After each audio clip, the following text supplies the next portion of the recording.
If you catch me at the border, I got visas in my name. If you come around here, I'll make them all day. I get one down in a second if you wait. I fly like paper, get high like planes. If you catch me at the border, I got visas in my name. If you come around here, I'll make them all day. Welcome aboard Footy Fetish Airlines Flight 052020. Ocho and your booty will be your pilots for today's episode. Good afternoon, ladies and gentlemen. This is co-pilot Ocho. We will be traveling at 30,000 feet. Please have your seats in the upright position with your seatbelts fastened closely to your balls and your feet at all times. Our final destination today is Bundesliga. Traveling first class with us today is our Bundesliga pundit and platinum member of the Footy Fetish Airline Rewards, Russell. He'll be here to break down soccer's restart. Russ, can our stewardess get you anything? Balls, feet, a packet of nuts? I'll take a Hot Pocket. One hot pocket coming right up, sir. How have you been? I've, I guess, insert corny, what day is it in this pandemic joke? Bet y'all haven't heard that one before. Well, I'm just happy to be here. If you're breathing, you achieving. Man, Oh, put that at the end of The Last Dance. I like that. If you're still breathing after all this, you achieve it. Shoot. Oh, man. Been having fun? Have you been having fun, Ocho? Been having fun, man. Been, as usual, it's the Nova Acai company is doing really well. I sold 8 boxes or 8 containers in the last 2 days. Yeah, that's right. Don't let me forget that. And the name of the company is, Ocho? Nova Acai, at Nova Acai store. Actually, big news. I've got a meeting with a restaurant tomorrow morning. You might know him, Russell's Marina Grill. Oh! Very excited about that. The youngest son of the owner, he reached out. He saw one of his buddies post a photo of it, and he was like, all right, dude, I got to know what the hype is about. I'm like, believe me, the hype is real. No hype here. There's just realness. It's just real. Yes. The hype is real. You'll, and so we're going to talk about it. I think the price margins are great. The flavor is great. They're going to try and do it as like a breakfast bowl. So. Fucking right. That's good. good news. Be ready? Yeah. Are you ready? We go there a lot before dude. this. For a good brunch. Yeah. Good brunch there. Their brunches are amazing. And then you got the great, is it like Mr. Ed's Bloody Mary? Yeah.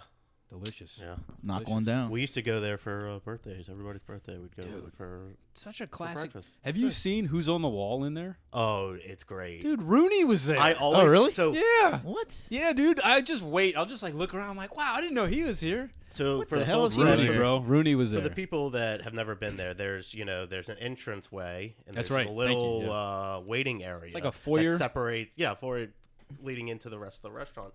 Well, in this, on the wall, there's just pictures of famous guests that have eaten there, and every single time I go, I always catch myself in this awkward position where it's always Every time. it's always an old lady walking in while my dumb fat ass is just, oh wow, Anthony Bourdain, and then I gotta move, and then we do that whole awkward dance of which way, who's gonna go which way, that whole thing, And then I you gotta end up slow dancing with an old lady in a foyer while I'm full of food. This is like a 3x4 foot foyer. It's tight. It's a tight one. It's just enough to protect like the outdoor elements from getting into the restaurant. But like then all of a sudden you're trying to get back in there and find your place. Like, where did I leave off? Someone else is walking in right. Like, all right, forget it. I love the wall, but I kind of wish they'd put it somewhere else, just because Yeah, I agree. But it is next time you're there, go check them out. And you know what? Yeah, I don't think I've checked the wall yourself. out. Treat yourself. Yeah. When an old lady's trying to walk in, tell her to wait. Okay. Yeah. Yeah, enjoy the wall. See if she Like, needs some hey, help. lady, I'm trying to enjoy the wall here. Need me to take the leftovers of the car for you? I got you. No tip necessary. Oh, man. But, yeah, that's going to be exciting. Going to talk with them tomorrow morning, so we'll see what happens. Good stuff. Are they going to use it just straight up, or are they going to use it to cook with, or It's concoctions? a scoop and serve, so you can either sell it as like a plain acai bowl. So they haven't gotten as far with you on what they're going to do with it yet? No. And I'm going to have to kind of coach them because it's just such a foreign food. No one knows what to do with I it. was trying to figure out cocktails with it, and it was... It's not easy. No. We've only found one cocktail, but there's a lot of sugar. It's got like passion fruit and like a flavored vodka. And Daiquiri on crack, basically. No one has done daiquiri yet. Yeah. And I think that's where we could kind of climb in to the alcohol market. Daiquiri Bay. Make some daiquiris, some acai daiquiris. Daiquiris. Bingo. Daiquiris. Get a little umbrella in there too. Just put a little umbrella in it. Little pineapple, little umbrella. Well, you know, it's nice. Things are starting to get back to normal. A couple things. Daiquiri Bay. You know, you go get you a daiquiri. Some people are moving around. I think Brussels Marina Grill. You could possibly eat in there. Some restaurants here are. Majority of restaurants are doing. They're opening up, but they're of course they're separating tables but keeping it separate. You can go in. Yeah. You can go in and sit down, which is awesome. It's a good sign. I've been talking to a lot of people about this. I think we're just going to have to just deal with. We're going to have to live with this virus. Yep. I think now we've gotten to a point where the medical facilities can handle people coming in. Yep. Because we've waited so long. I think people are still going to get it. Yeah. It's not like it just disappeared, but yeah. I think they'll be able to handle it. And I mean, some people are still going to die, but we have to move on. Nurse. She said she hasn't seen a COVID patient in a few weeks. Wait, you say that your wife's an ICU nurse? ICU nurse. Oh, wow. And, at one point that was every day. Yeah. She was seeing COVID patients. Whoa. And I don't think, or either she hasn't seen one, like she hasn't had a patient with COVID in a while, or it just doesn't bother her. So would you say like the stress level or the number of patients coming in has dropped significantly? Yeah, and that happened. She started seeing, so she works in the neuro ICU, so she's very specialized. Okay, that's cool. So she can't, because, if they pull her to take care of COVID patients, well, people are still having strokes. They're still having seizures, So she got pulled back pretty quickly. Gotcha. And I was actually surprised when, she had to work. She does the 3 12-hour shifts. Yep. And I was actually surprised when she'd worked 2 or 3 days in a row and she wasn't on any of the COVID floor. She was back in neuro, taking care of neuro patients. When was that? What month? Is that April? I would say that was probably the middle of April or so. Okay. It wasn't that far. I feel like it wasn't that far after when everything went to shit. There was Armageddon. Yeah, that was March. Yeah, there was March, mid-March, everything was March 12th is when I started to keep track of numbers because that's when everything had shut down. Yeah. Or maybe it was around March 12th, but that was at one point I was asking myself if I should go buy a gun. Is it gonna get that crazy? I didn't, and but I was driving home and I was like, God damn, I gotta buy a gun. I gotta protect my family, man. Watch Zombieland that night just to know the rules.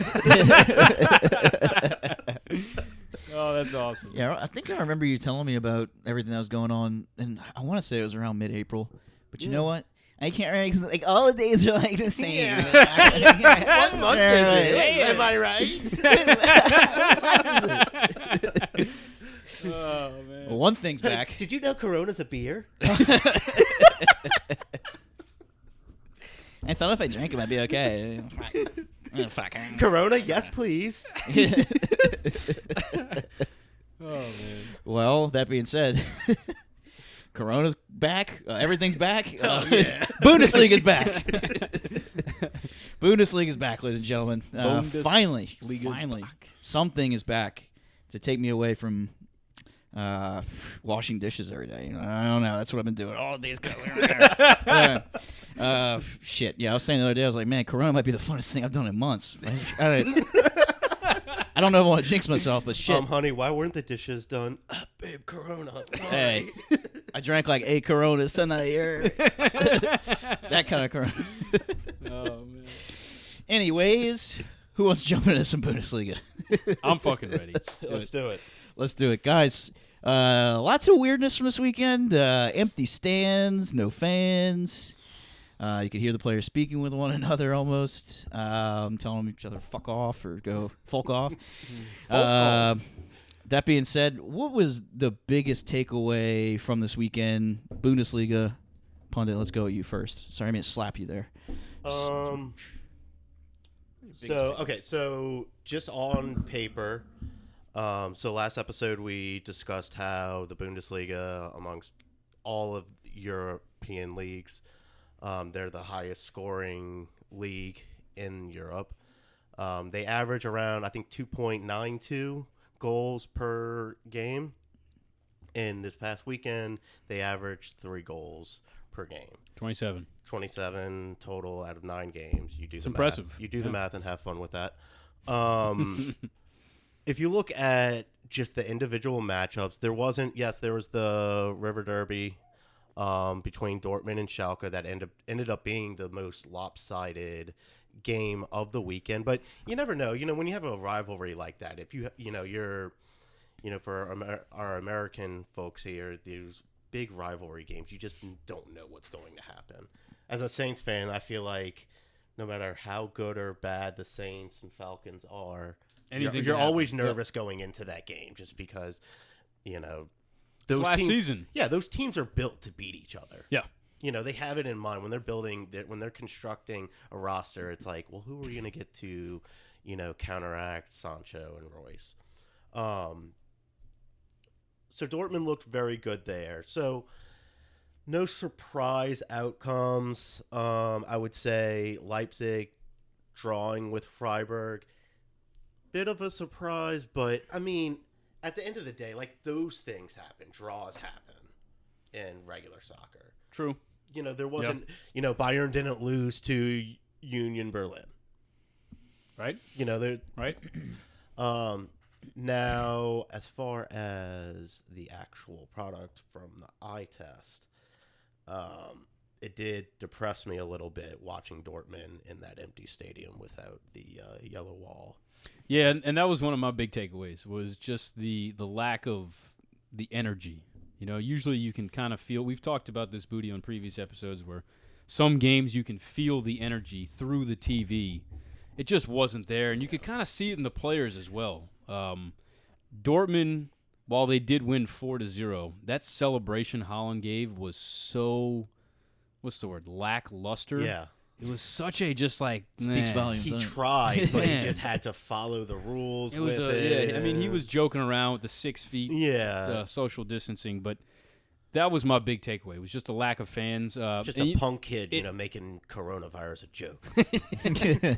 It really hit me when you turned on the pregame and players start leaving the dressing room with masks on. Yeah. And then when they start filing out to the bench, they have like chairs 6 feet or 6 yards apart. And then they have like people in the stadiums, like whoever was there was separated.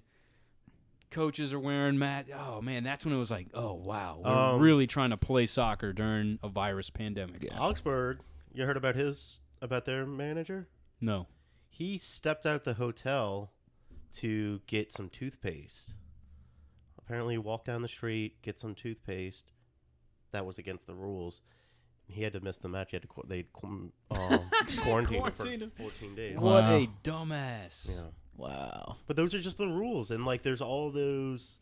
You know what? I'm gonna call bullshit on that toothpaste. You're in a hotel. You can get a toothpaste at the hotel, bro. I guarantee something else happened. That's the story. God. Yeah, that's the story. That's bullshit. I'm gonna call bullshit. He must have done something else. He's cheating on his wife. Cheating on his wife. He might have been in that red light district. You never know, man. That's how But I'm gonna rumors call start. bullshit on the toothpaste. Maybe he went to get a croissant. Maybe Croissant. they just. Yeah. They Anyway. had Colgate. He's a Crest guy. It could be. I don't know. Booty, what's your takeaway, man? There was hookers. He's a hooker guy. He's a hooker kind of guy. It was a hooker named toothpaste. Toothless. There you go. Anyway, I'm glad you guys brought up the fans. That was where I was going to go with this one. I got a hot take for you. Out of the 9 total weekend games this weekend, 9 total games, 1 home win. So 8, or no, not necessarily 8 teams won that were away, but 1 team, and that was Dortmund, that won at home. So if you're going to say that the fans don't mean shit, that's not true. At least it looked like it this first weekend. Be interesting to see in the coming weeks the trends. how it's going to keep up, if that's going to keep mattering. I'm going to keep an eye on that for sure because I thought that was crazy. I was sitting there looking at all scores, and I have them all lined up, and I'm like, man, what? I kept going back and forth. I'm like, dude, there's only 1 home team this weekend, so home field You know what that advantage does? I would imagine that makes betting a lot easier. Yeah. Because just the better team at this point. Go straight There is tactical. no home field advantage anymore. Yeah. Who's the better team? Dortmund. Yeah. Bet on them.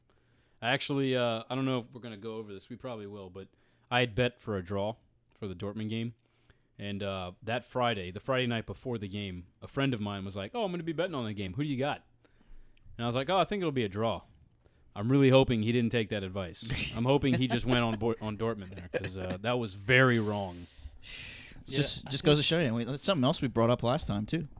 Along with how many goals were going to be scored, we expected a lot of goal scoring, and I think we expected a lot of. That's right. Russ called that. Lots of goals. And I think one of us mentioned something about it's going to be interesting to see if the fans are going to make an impact. Well, obviously, showing that way right now. But is this foreshadowing for a lot of these soccer leagues? Just what's going to happen? If you see like a big name team going away to play someone else. The way I look at it is, and I hate to say it, but just get used to this. Yeah. Yeah. This is how it is. Take it or leave it. Like at the end of the day, I'm glad that soccer's back. Yeah. It's not, the soccer that we all know and love. But straight chess matches. Basically. I'm gonna give it till next December, and I think by the next winter, we'll have everything back to normal. Well, yeah. That's my prediction. There's not another peak with the virus. True. Yeah. Interesting. That's what I'm thinking. It's not going to happen until. And I tell you what, leagues have already made plans if there is another peak. And really? We'll get into that later. He's got the hot takes on that. I got the hot take. You hear me? Need oven mitts for this shit. If we take a look at the standings, before we went into these games this weekend, we had Bayern in first with 55 points. Week 26. Just week 26. Make sure you say that. Week 26, folks. Bayern was in first with 55 points. You had Dortmund behind them in second with 51. RB Leipzig with 50.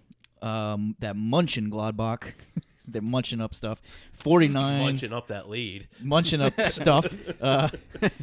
Munching up toothless. Anyway, fourth place, 49 points.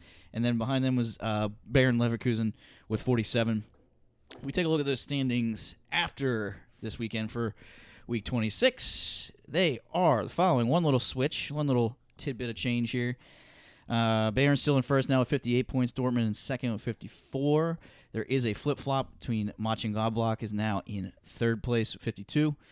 Fourth place, RB Leipzig with 51. And fifth place, Bayern Leverkusen still there with 50. That third and fourth place is going to be really interesting and fun to watch. I mean, I tell you what, Bayer Leverkusen's right there. Yeah. They could easily jump to third if Mönchengladbach tie. Yeah. Mm-hmm. That's an easy flop. Looking at these games here,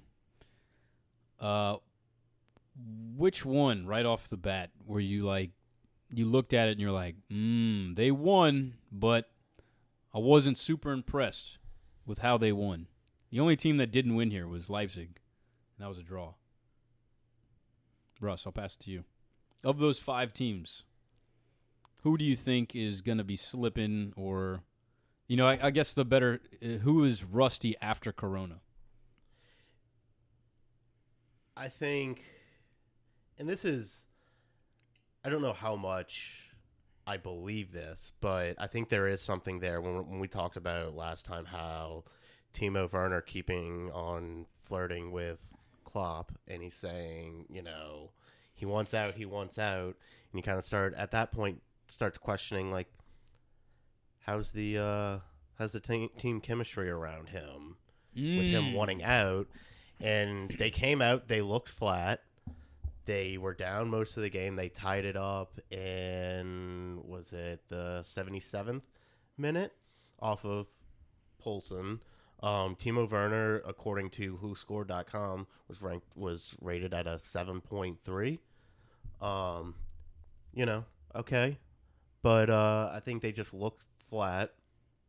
And granted, it's just one game after a 2-month layoff. Who knows? They may have just been rusty, and they may, take care of business this upcoming weekend. But I think out of those 4 or 5 teams, they were the only ones that weren't impressive. Now, I will say Bayern against Union Berlin wasn't as impressive, but they controlled the game. They won 2-0.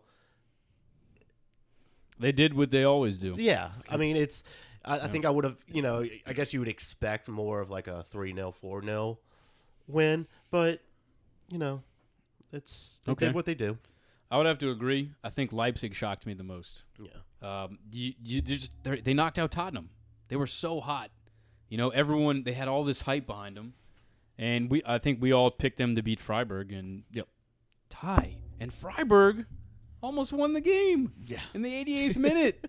Thanks to VAR, they got it called back, which very questionable call, But I agree. I think Leipzig. Booty, what do you think? I got to piggyback on you guys, too. Not to sound like a broken record, but the RB Leipzig game reminded me of the game that I always like to bring up.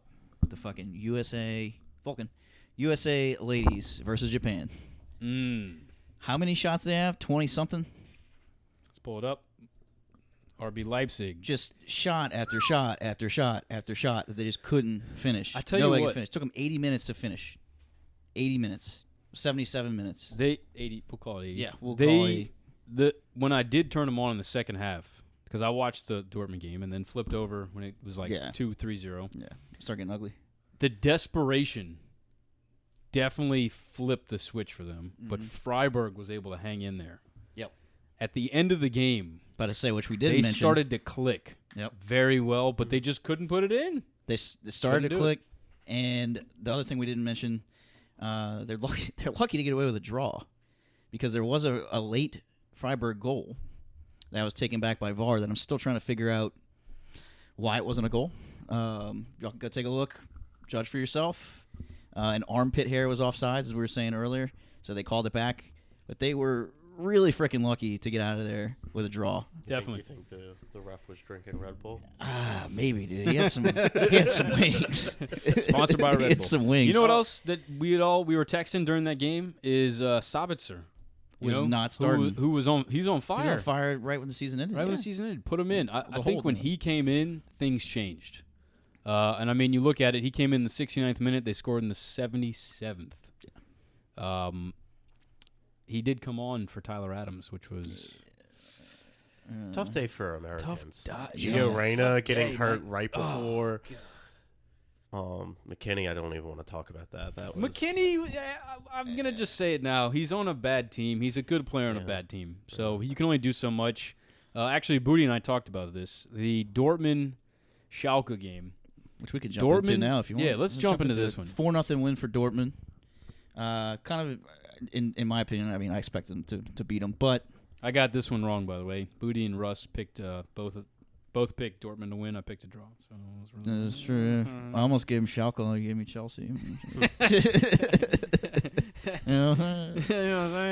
But go ahead, Hugh. This was interesting. Both teams came out with a 3-back system, 3-4-3. Dortmund is a 3-4-2-1, but we'll just call it a 3-4-3.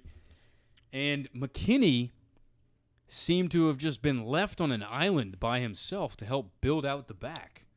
And if you saw the formation change to begin the second half, they immediately switched to a 4-man back with a double pivot. Right after that third goal, and the second half, and I mean, granted, I didn't tune in right away in the second half, but when I did tune in, I immediately recognized that they had a 4-man back, and their other center defensive mid had dropped in to help McKinney. It felt like the first half, it was all McKinney to help build out the back. And when you have Haaland, Hazard, Brandt, Guerrero, and Hakimi flying high up the field and pressing that ball, McKinney's gonna get the ball turned over. He's gonna be overrun, outnumbered.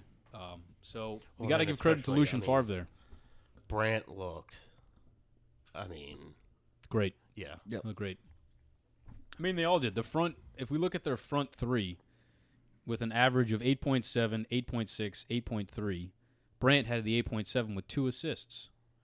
And we're not even mentioning Guerrero, the left back, who just had a field day, 2 goals, finished the game with a 9.3 rating.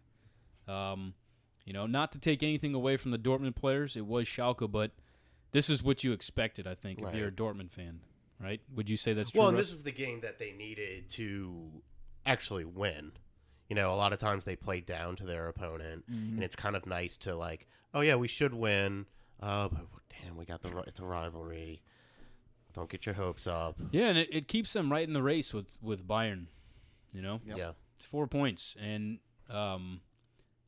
Do you have anything to add here? I was going to jump right into the Bayern game. One of the reasons, I don't know if you noticed this, but a lot of why McKinney looks so bad, why a lot of their midfielders, Schalke's midfielders, look so bad. Schalke tried to bring it to them to start this game off. They tried to go ahead and just press at them, press really high with them. Obviously, they did a terrible job of it. And that being said, they kept trying to get the wingbacks involved and widen things out.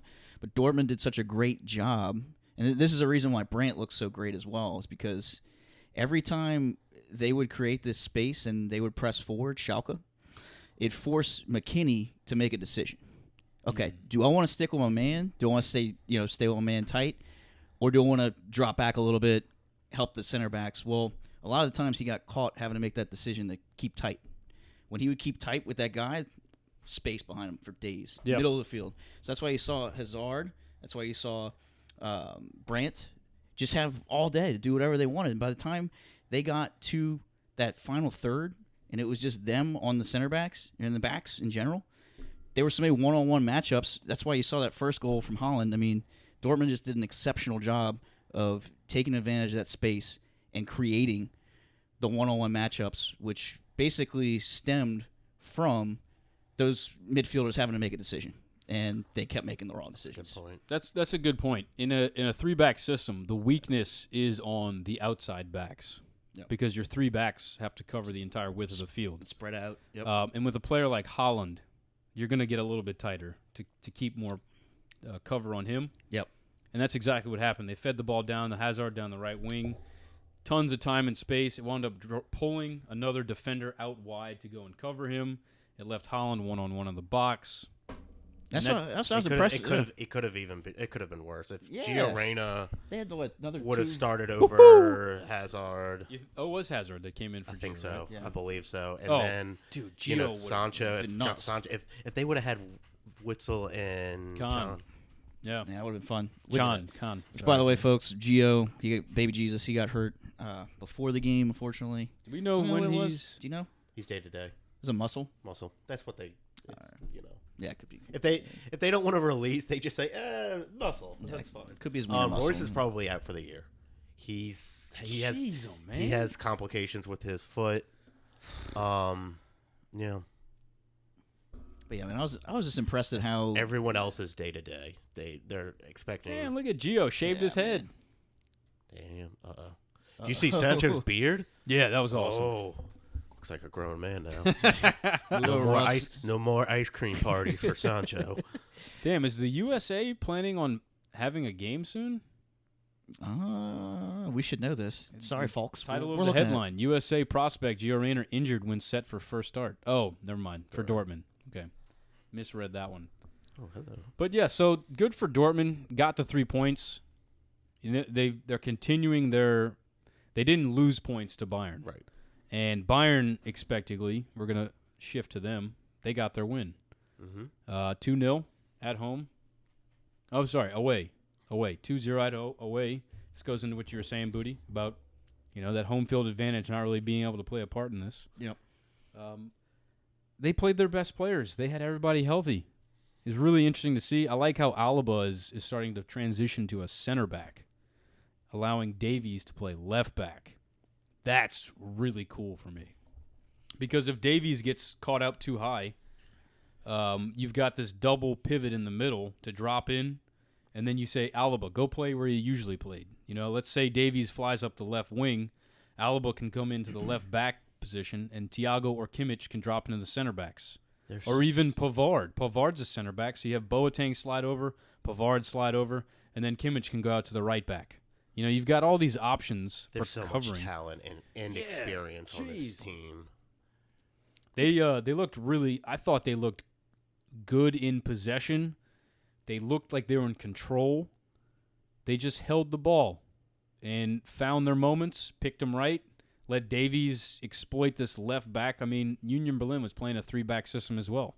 Muller under what's the new coach's Hans Flick. Yeah, Muller. Flick my bean. Muller was playing.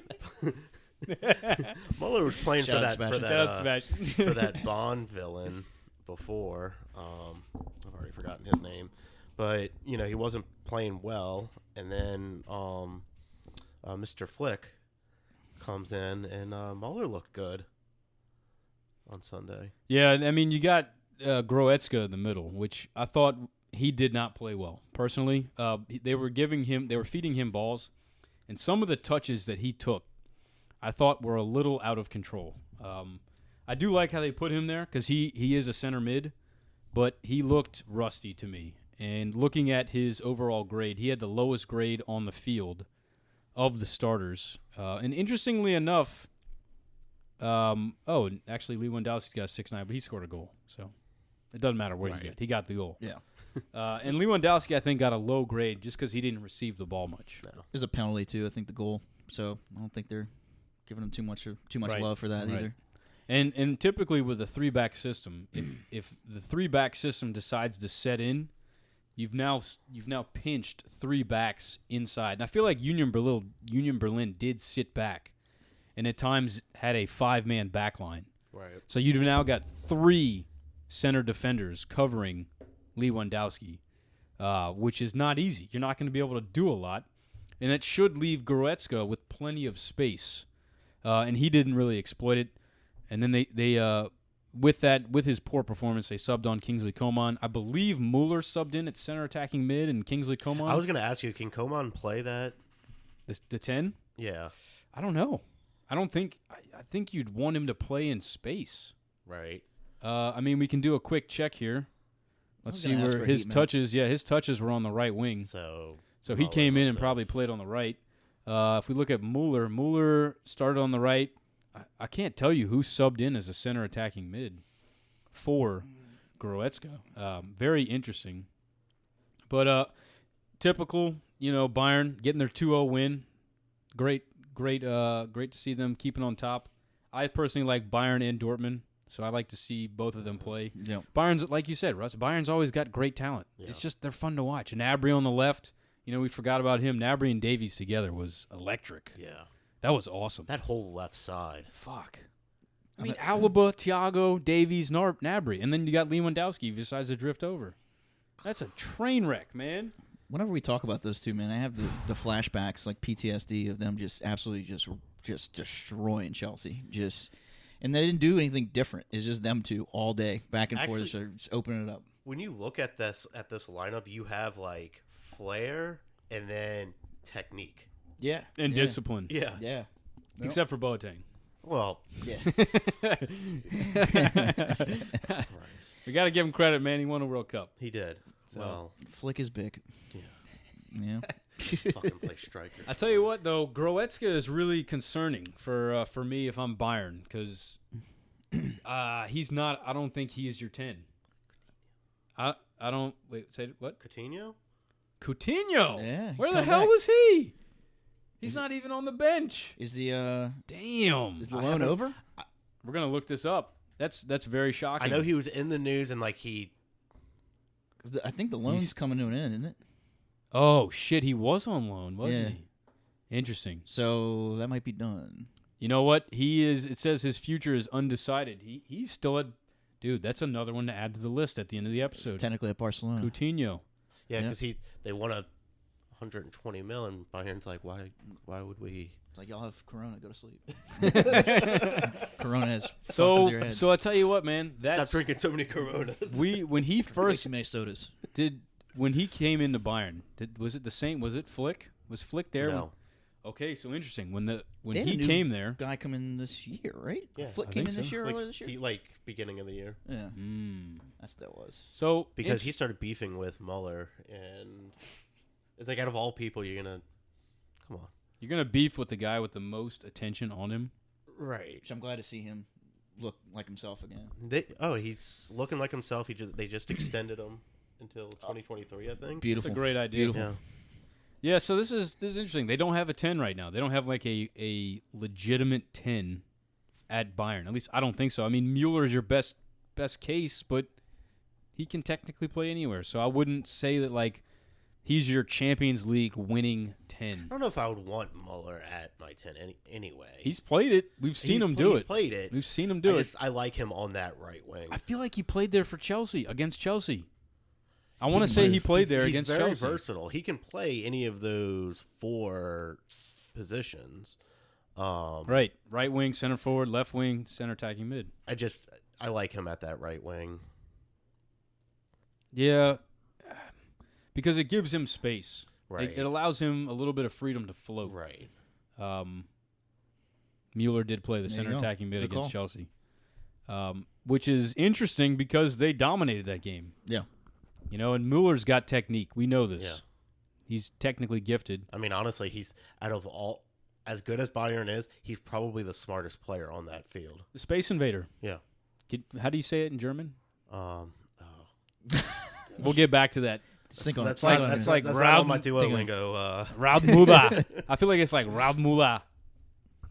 Anyway, we'll get to that. I'm not gonna. I think on the right's a good spot for him too, though. Even though he can do the 10, with those other 2 on the left, it just complements it. You know, it complements Nabry and Davies on the left Right. so well. It would take a really. It would take someone special to really mess up that 10 position with those guys on the left. Well, if just- you ever get in trouble, just True that. play it to your left. Forward, backward, just Look, play it to the left. It does speak to the embarrassment of riches that Bayern does have, where it's like, oh, well, guess we're in a bind. We'll put Muller at the 10. We have to. We have to. Hey, you got Coutinho sitting on the bench. And then we'll put. Well, that's where. Shit. You know what? Here's where. That might be a good idea to get Coman on the field as well. Because if you put Muller at the 10, so Coman comes in and plays that right wing. I like that. Coman is so electric Yeah. on the right wing, which makes me wonder why Goretzka started. It has to do something with Coman. I think Coman was battling. He was coming back from an injury, right? Man, same story, different day. Right. Yep. Shit. Right. But good for them. Good for Bayern.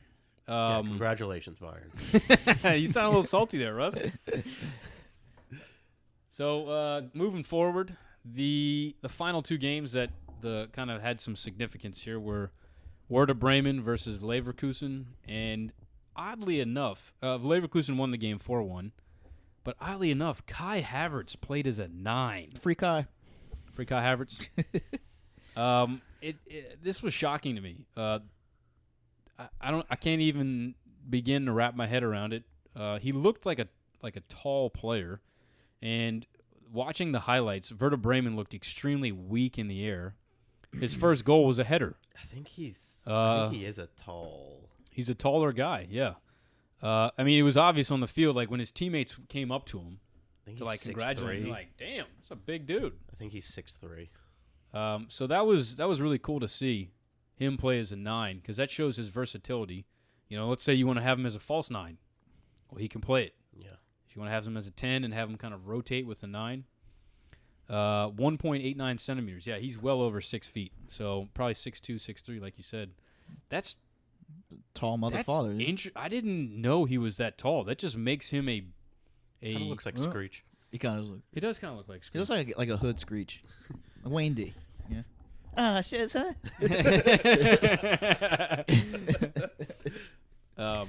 Yeah. Fire and shit. Fucking gold shit. I don't know a lot of these players here, but one that really stuck out to me was Diaby, the left winger.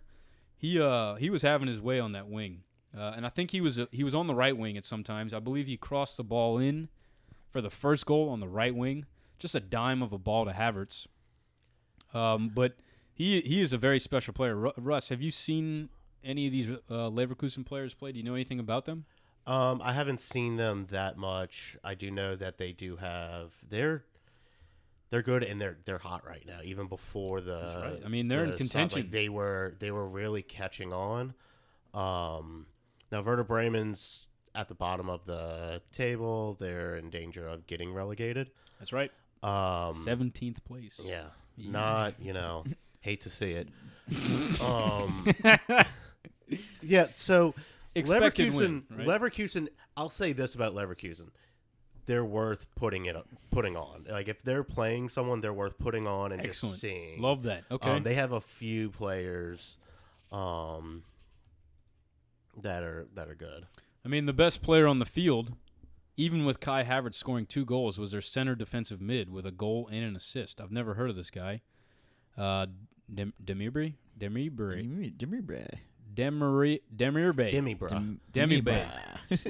And actually, now that I remember, he had the number 10 jersey. So that says a lot about him as a player.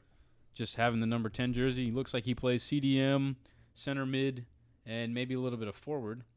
He is 26-year-old. He's a German. Interesting. We might see him on the national team. Hello. In these Euros. Shout out My Team FC fantasy pickup. Hello. But it looks like Leverkusen is a team to keep an eye on this year. Yeah. They're in 5th place, but they're only out of 3rd by 2 points. You know, and we're going to get into the schedule soon enough. They could easily jump into 3rd place. I think they play Bayern coming up too. Yeah. That's right, they do. It's going to be about 2 or 3 weeks. We saw that. Mm-hmm. And I mean, all it takes is for Dortmund to slip some points, and everybody's now fighting for. There's second no place. room for error up top right now. No, there really isn't. It's exciting. You love seeing leagues like this because every week matters. If Dortmund beats Bayern next Tuesday, all hell breaks loose. Oh, it man. really does. Because then Bayern has to beat Leverkusen. They've got to win out. There's a reality where Bayern's in 3rd or 4th in like 2 weeks. I tell you what, man, all it takes is a Dortmund win, and all these other teams got Mönchengladbach, Leipzig, and Leverkusen. All it takes for them is just keep winning. Right. Just nipping at the heels of Bayern right now. The way Leipzig's looking, I could see them dropping a little bit if they just keep. I mean, if they look like they did the other day, they're not going to finish goals. If they're not going to, the chemistry might be weird, like you said, with the whole Timo situation. Timo's like calling Klopp and hanging up on him before he picks sides. This could be why old Ralph Ragnick's leaving the RB club. Yeah, he might see something that we don't.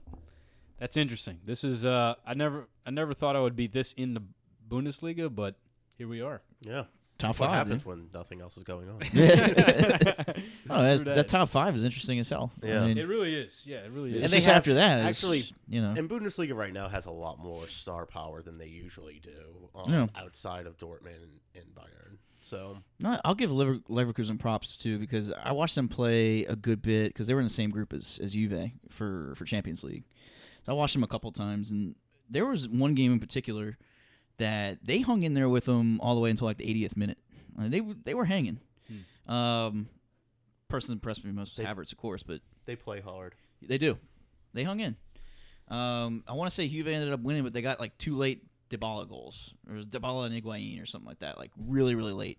Didn't deserve to win that game at all. So they fight. They put up a fight. You're saying? I mean, they must be in the Europa. I believe so. Yep. So there you go. That would be a team to follow in watch. Europa. Yeah. We all have Leverkusen folks as well on that. So hats off to us. We've been talking so much about them. Yeah. In Champions League, that was just an easy one. 4-1 win if we didn't mention the score for you folks.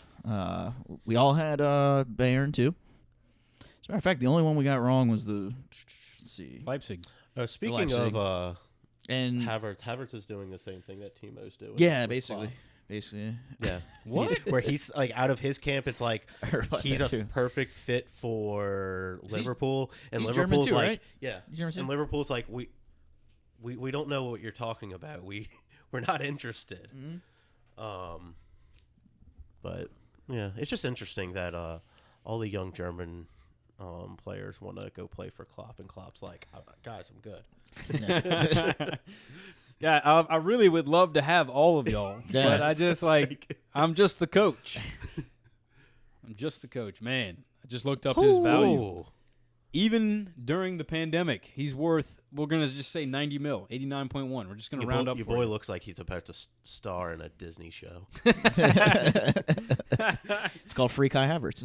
He is currently 20 years old. Happy to be Havertz. Just happy to be here. Oh, man. He actually really does look like he's happy to be here, though. So Yeah, there's a difference. Yeah. 20 years old, 90 mil, even after the coronavirus. Free Kai Havertz. Are we going to see him move? Maybe the team puffing suds. We'll see. It's not going to happen. But Dude. there is some internal pressure in Germany for him to join Dortmund. Ooh. But Dortmund, I don't know. You sell Sancho. You sell Sancho, but it's like selling Sancho and then Dortmund's not going to pay $100 million for a player. Right, and They're not going to do that. To get Havertz is kind of you're just swapping them out. You know what's interesting? Leverkusen are going to get all that money back because he is a Leverkusen youth product. You get 100% of that money back. Wow. Sell him immediately. Sell him now. Build your club up. Yeah. I hate to say it, Leverkusen. Well, and the other rumor is that they're going to hold on to him until this whole coronavirus. Really that's fair. And they're just like, why are we going to sell you for 70 cents on the dollar? That's a good point.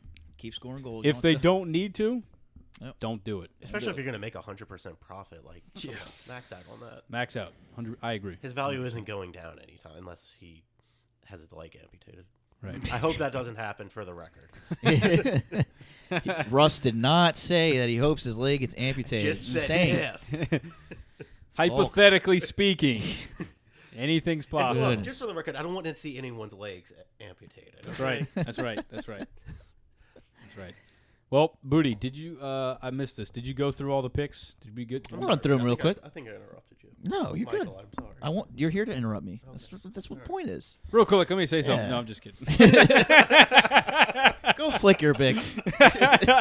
Oh, flick me. Go through the picks, man. Oh, here we go. All right. Dortmund versus Schalke, 4-0 Dortmund. Dortmund win. Out here at Dortmund, Russ and Booty had Dortmund, and Hugh had the draw. Yeet. To see it. RB Leipzig tie that they, like we said earlier, they were lucky to come away with that. Mm-hmm. We all had RB Leipzig, so on that one.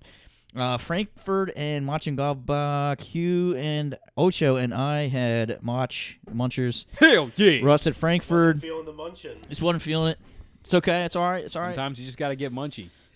Dude. Oh, my fetish was not the munching. Just not feeling the carpet. The rug ties the room together. Ties well together so nicely. Bayern, we all had Bayern with a 2-0 win.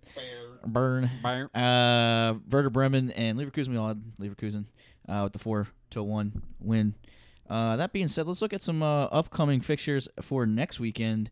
There's one I didn't throw on here that's on Tuesday that Russ is going to take over and talk about.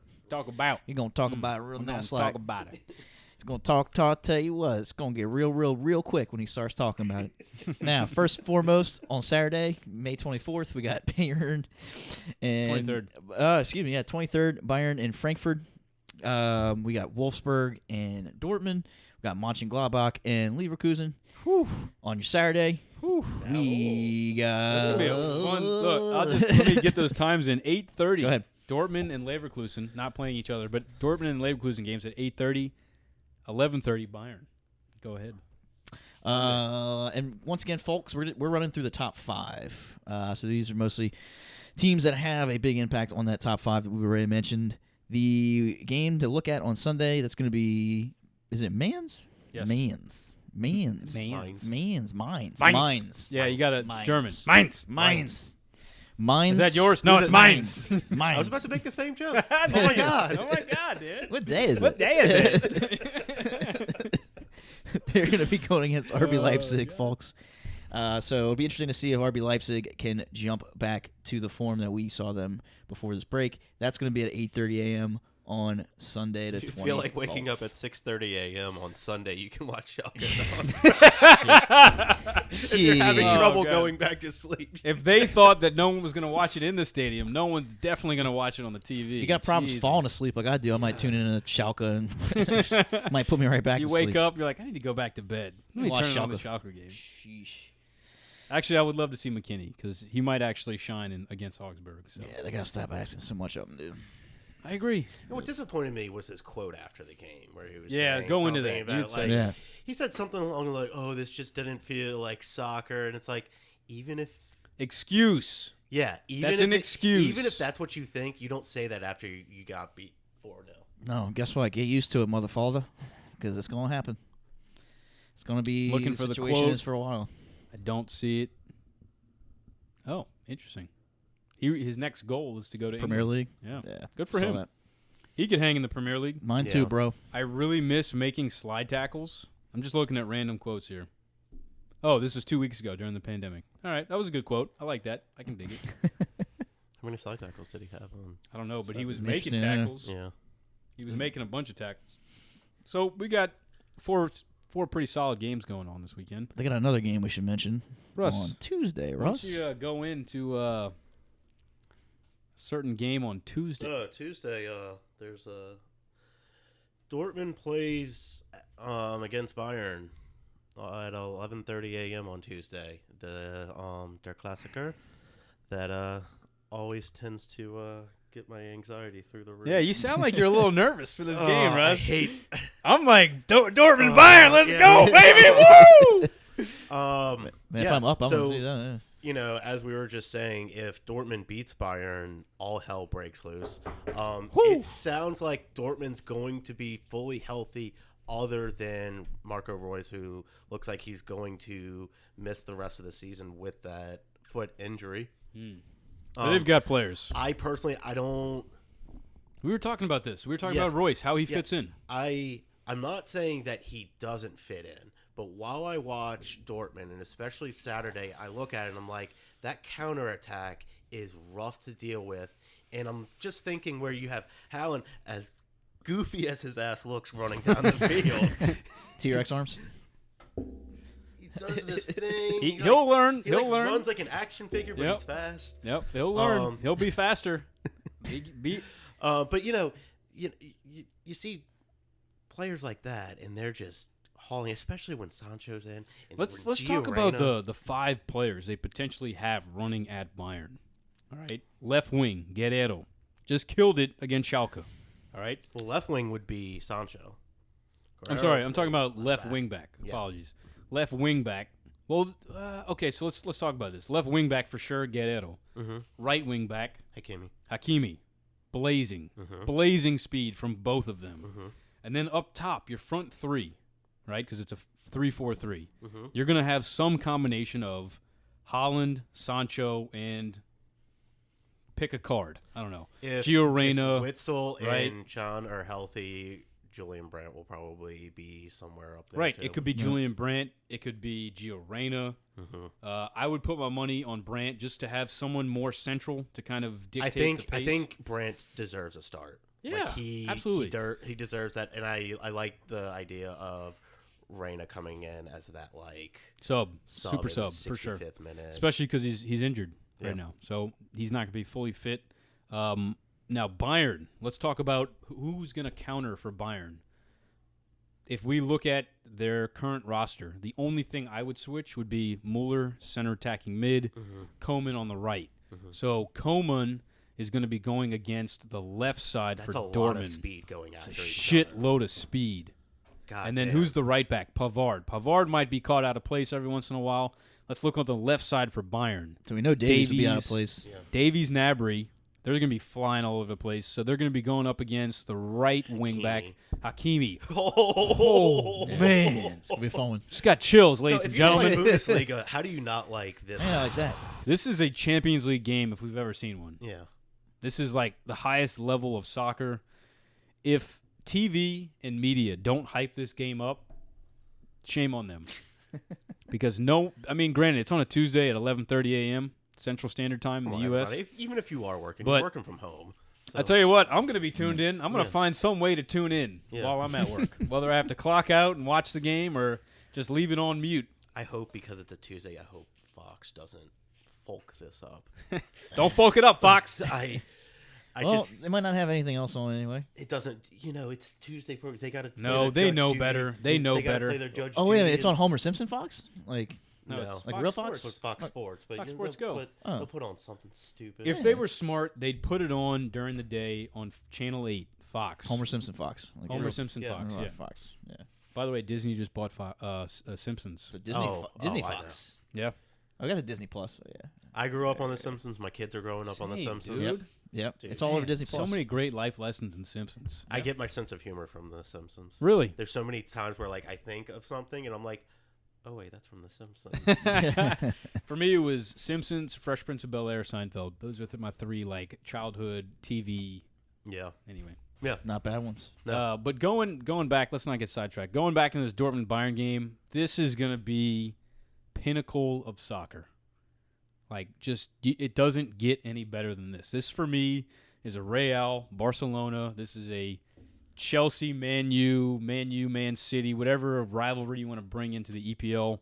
This is on that level. Yeah. This is going to be super hype. Can't wait to break this game down for what it is. And I think this is where I look at, the kid's only 19, but I look at Howland and I'm like, okay. This is it. This is the game. See what you can do. This is the biggest game right now. As up to right now, this is probably the biggest game of your life up to this point. I would only argue the second leg of the round of 16, but we saw what he did there, and I'm sure he learned. Yeah, this is his biggest game right now. Right. Yeah, that's a good point. Right now, this is his biggest game ever. I 100% agree with you. It's the only sport going on right now. You're going to have... Everybody's watching. But this, you know what? So the last game, it meant a lot because it meant moving on in Champions League.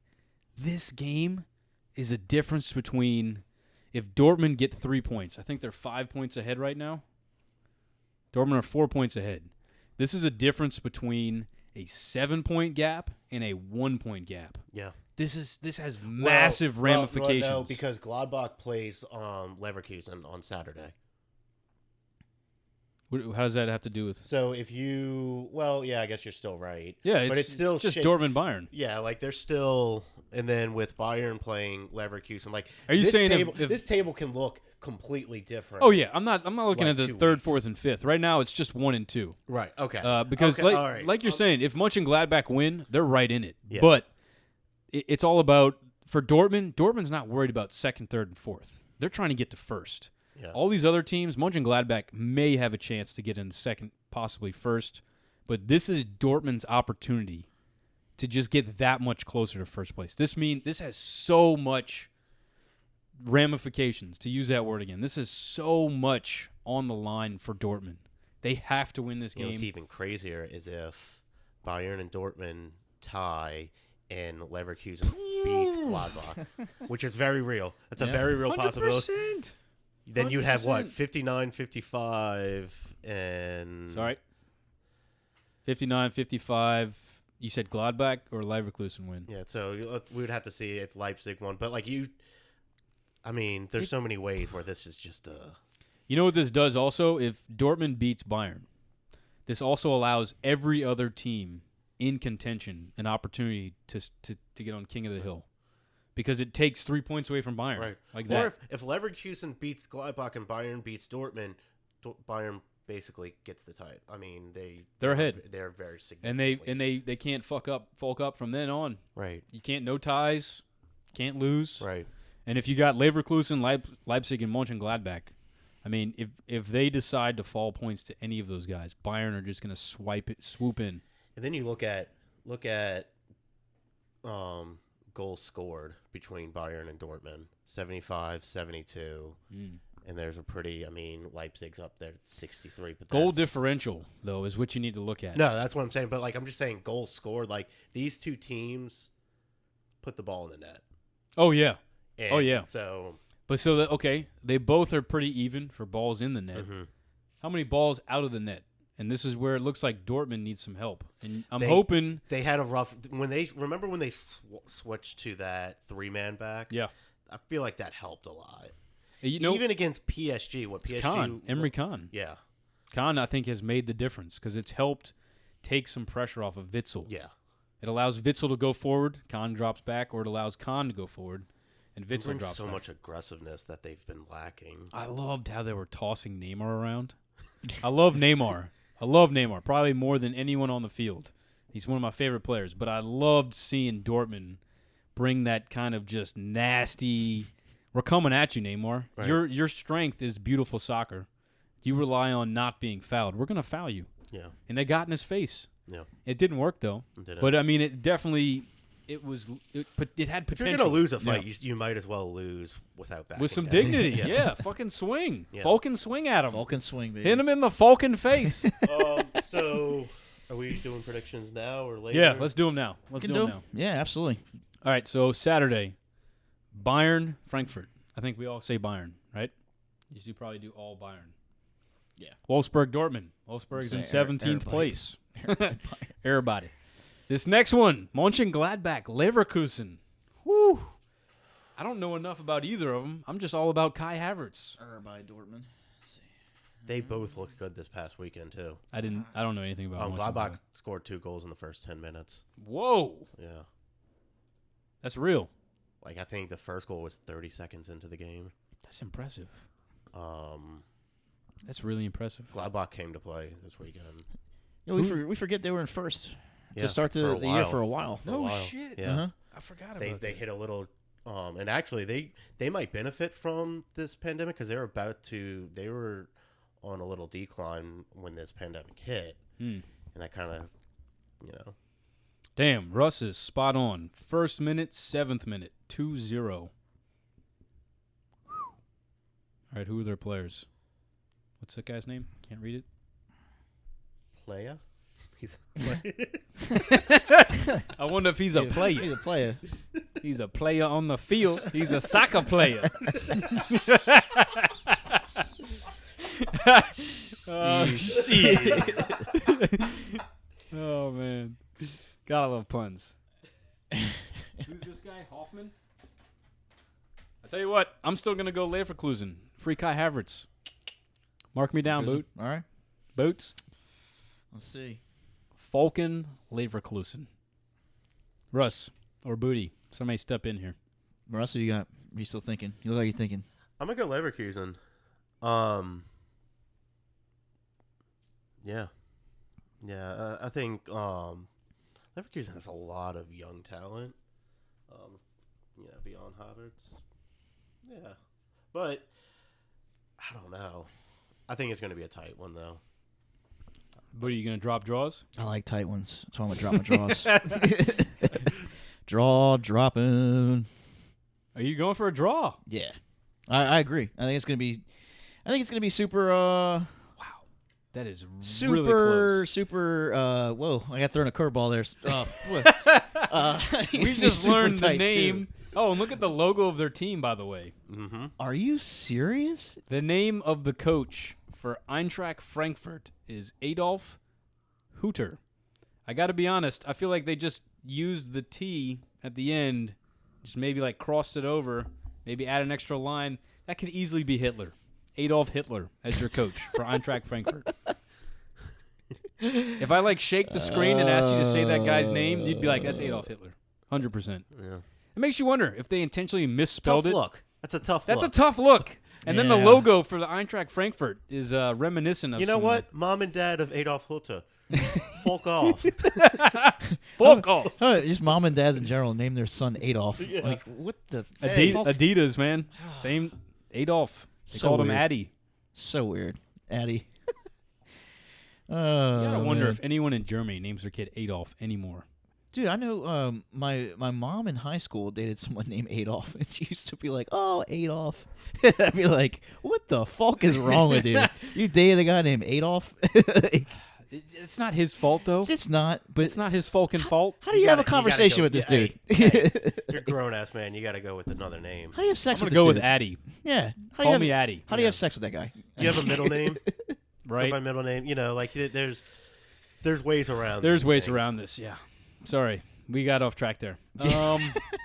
So Booty dropping Rightfully draws. so. Mönchengladbach, Leverkusen. That leads Sunday, 5:25. I think that's the 24th. Booty. Yeah, I switched it up when I was talking. Sunday. I just didn't switch That's all it right. here. That's all right. I just Sunday, didn't switch Mainz, RB Leipzig. This might be the one to drop a draw. I was thinking about it. But you know what? I think I'm going to go hot take. I'm going to go Mines. Whoa! Oh. You know what? There's no home field advantage here. I just think. I made this mistake on the Dortmund game. Trying to take a risky pick. I'm gonna go with Leipzig. Lipey. RBL, baby. I'm gonna say they get back on track. We'll go Leipzig too. Boom, boom, boom, boom, boom. We got Nice. Leipzig, All right. and then that last game. Oh, right. Oof. Tuesday. There are a few games on Tuesdays. Man, y'all gonna make There's me a whole pick. slate of games on Tuesday. Yeah, that's right. That's right. Let's check those out. Tuesday, The 26th. 26. Mönchengladbach playing. Oh, damn. They're definitely going to win that one. Yeah, and Leverkusen's going to.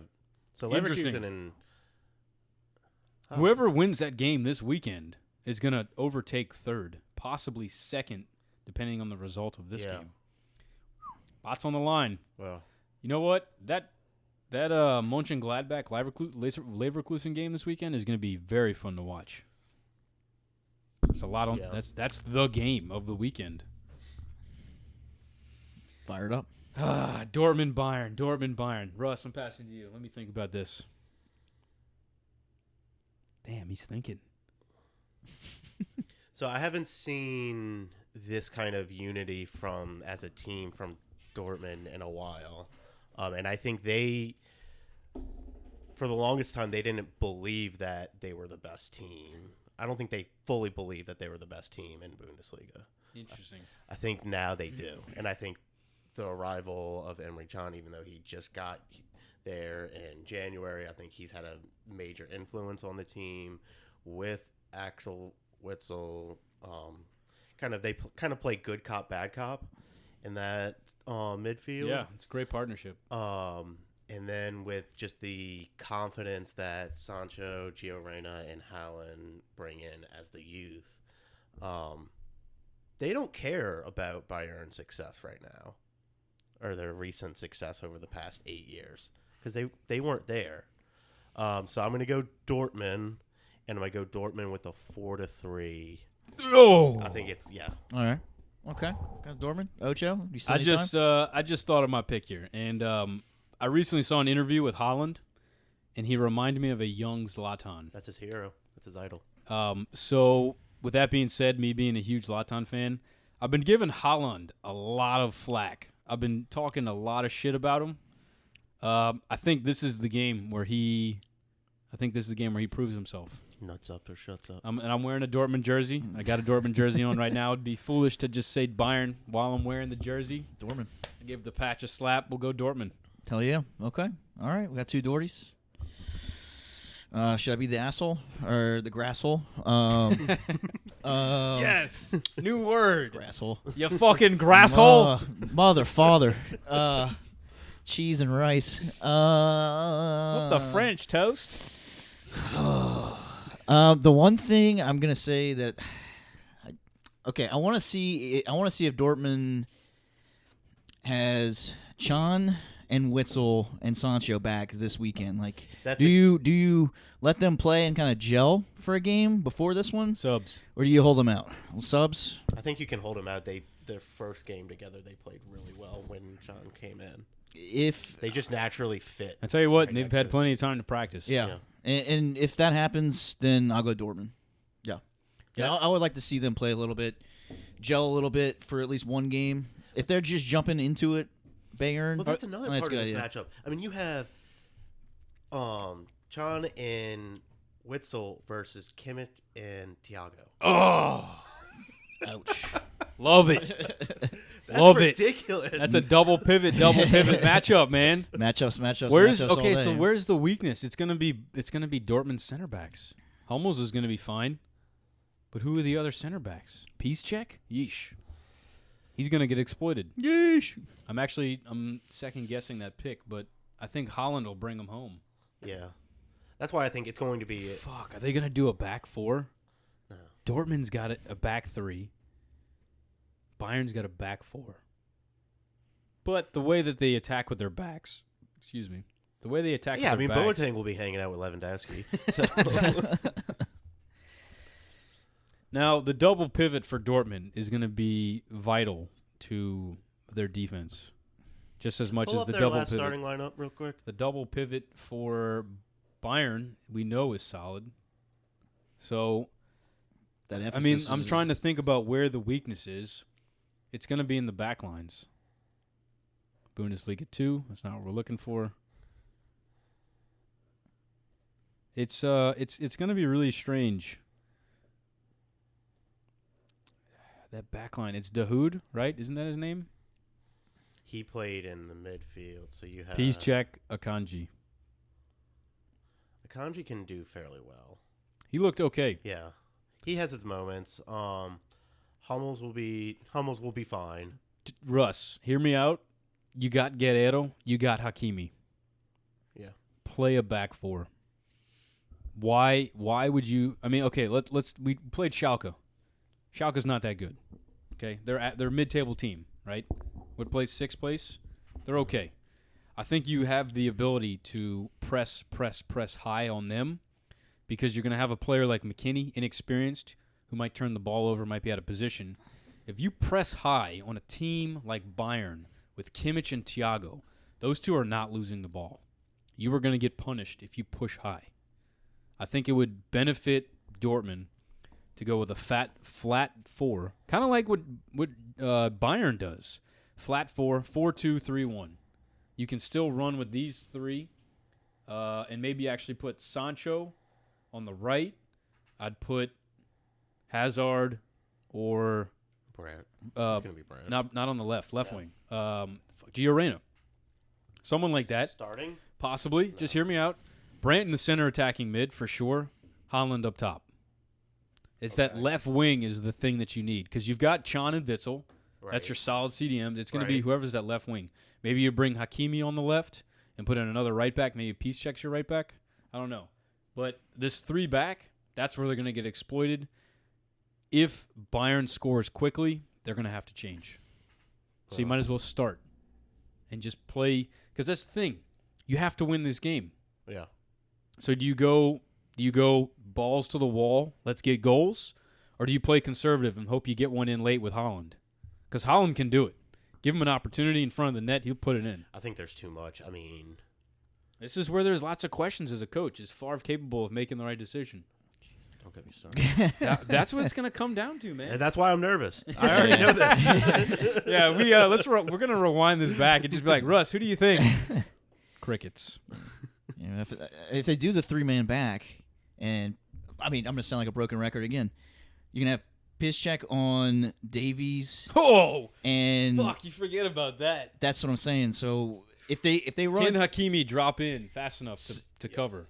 I think he can. Somebody's going to have to stay back. Well, so you've got Khan typically plays on the right. Yeah. Right. So he'll either step out wide, Piszczek tucks in, or Piszczek goes out wide, Khan drops in. And that's the dangerous thing that you brought up before we even started this whole conversation. They do the double pivot. Dude, it's Khan has to be on. Yeah. He has to be on and get back. It's not just Davies either. It's Gnabry. Right, Gnabry. You have to cover both. Yeah. Fudge. And I don't mean to sound like that broken record. It's just the last few times I watched Bayern, it's over and over, point. same thing over and over. Bayern has the same kind of questions with Dortmund's attack. Yeah, that's the thing. So I would put Hakimi as a right back, and I'd put Sancho as a right wing. Yeah. Just go at it. Gnabry, Sancho, Hakimi, Davies. Yeah. Fire versus fire. Let's see who wins. I think the best route to victory for Dortmund is to outscore Bayern. Yeah, you have absolutely. Yeah. I think it's you can't play defense. Yeah. You have to bring sit back and let Haaland and go for a 1-0. No, this is if Dortmund wins, it's going to be a 4-3. It's going to be even a 5-4 game. Like it's going to be ridiculous. Yeah, it's not going to be a 3 average. It's going to be more. Yeah. Now that's okay. So let's talk about that because who's going to be controlling the ball for Dortmund? We know it's going to be Witsel Khan. It's going to be Brandt. Is Brandt capable enough of handling the pressure from Thiago and Kimmich? Because that's who he's going to be in between. He's going to be sandwiched in between them the whole game. Yeah. He might not be capable enough to do that, in which case they're going to have to rely on the wings, in which case I think you need a left wing back, a right wing back, a left wing, and a right wing. Just keep Bayern wide. Don't allow them to... Well, yeah, that's where they're... And then filter it all. But this 3-4-3, this is very congested in the middle. You've got 6 players, we'll say 8 players almost in the middle with these two. But usually they play they do get from wide? outside. Yeah, they play... I mean, they are getting their touches wide. If you look at their heat maps. Hakimi, he's they wide. come in from the wings. Guerrero, now, wide. I think this was more of an anomaly because there was so much open space in Schalke's side of the field. Yeah, absolutely. In the center. Yeah. Like they just you took can't it. use that game as a judge. No. I think as generally they do like to spread them out, and especially when you have the speed that they do, I mean, they might be one of the fastest. They're probably one of the fastest teams in Europe. Dortmund. I mean, with Sancho and Hakimi and Guerrero and Haaland and Brandt and Gio Reyna's fast. Gio Reyna's fast. Royce. I still think Royce is fast. Yeah. We don't want to talk too much on this. I think we're all going to go Dortmund here. Absolutely. Right? If Bayern win, it's going to be a late goal. Yeah. Because they have the experience. I don't think you're going to see a blowout like 7-0 like you've seen before. And in the words of Madden, the last team to score will win the game. Give us some more soccer news, Hugh. Yeah. So this is actually, there's so much news going on, and this is just, going on with the pandemic. I'm actually going to start with Champions League, which is very exciting. They're aiming to return on August 8th. They're going to finish the round of 16 with 2 legs, and then they're going to do the quarterfinal, semi, and final as a single elimination game. This proposal will be decided on in a meeting on June 17th, and on that date we'll find out what their plan is. They're going to try and finish the final on August 29th, and we'll just have to sit and wait. Booty, I believe you had an important quote from the UEFA president. Yes. From what our friend was saying, he's another friend of ours. He said, quote, "As things look right now, I'm sure that we can finish the European season, and that means UEFA competition. I think the majority of leagues will finish the seasons. The ones who will not, it's their decision. But they will have to still play qualifiers if they want to participate in the European UEFA competition." That actually, we were laughing about that before. Not sure if you folks heard or not, but that caused a little controversy with some PSG folks. Because they were like, "Wait a minute, that means we gotta just redo. We don't get a spot in Champions League. We gotta go to qualifiers and run through all that." No, that UEFA has followed up since that happened. That's not what I said. Pretty much. He's like, yeah. Next day, UEFA's like, that is not what he meant. He also said, following that quote that y'all conveniently decided to leave out, that they will not be changing any rules. UEFA will not be changing any rules for this. That being said, they will accept PSG as the champion. They will get that spot. And then the number 2, I think, is Marseille. They're going to leave it in the hands of the French league. Yes. They're responsible for picking 1 and 2. Yes. So, cause a little confusion. UEFA is not changing that, folks. So France and the Netherlands have to pick 2 winners. Correct. And I think in the Eredivisie, you only get to pick 1 team. Yeah. And the other team has to qualify. They have to qualify. And if you look at that table, both teams are tied in first place. I think that's more what he was kind of trying to that's where he was get at there. Yeah. I don't know what to do there. Yeah. That's not my decision. That's all I'm going to say. I don't know what I would do there. Right. If you have 2 teams tied for first place, only one is in Champions League, the other has to qualify. Whew. Yeah. I mean, it's very easy how you decide that. Coin flip? Rock, paper, scissors. Right? Like, what do you fucking do? I don't know. I was thinking some FIFA game. Calcio Fiorentina. What do you think, huh? What if you just had those 2 play? Yeah. Just one game. You guys can't get one game together? Yeah. Right. That's what you do. That's what you do. Done. Playing hazmat suits and just Well, actually, I believe he said something like, if you can't play in home, you got to go schedule a game outside the stadium. Yes. Like it's got to be a neutral ground to where you can just, and I think that's where he was trying to lead the Netherlands. Like, you got to figure that you part guys out. got to figure this out. If you need to go play a game in France, in Belgium, in one of those neighboring countries, do it, make it happen. This isn't my call. You need to make the decision. So fix your shit. Fix your shit. But see, here's the thing. This is for next season. We're not even. That's so far away. That's like so low on the list of priorities right now. Like, let's get to. We still got to finish Champions League. Right. Let's get this year first, and we'll go there. Which, by the way, this opens the door for a lot of teams. All you need to do is have one good day. Yeah. That's absolutely. It's not 2. You don't have to go away. Nope. It's just you versus the other team. No home crowds. Just go out and ball. Almost gave Piotr a heart attack wherever he's at. So Qualifiers. What other news we got? Other than that, you want to run through some Serie A, B, and C? They all have until August 20 to finish. Go ahead and do the Bayern Munich and German football news. Oh, yeah, let's jump into that. Yeah. Bayern and the German Football Association and the Bayern Munich president is trying to put together a salary cap for European football. So that being pretty interesting. I'd be crazy to see what that looks like.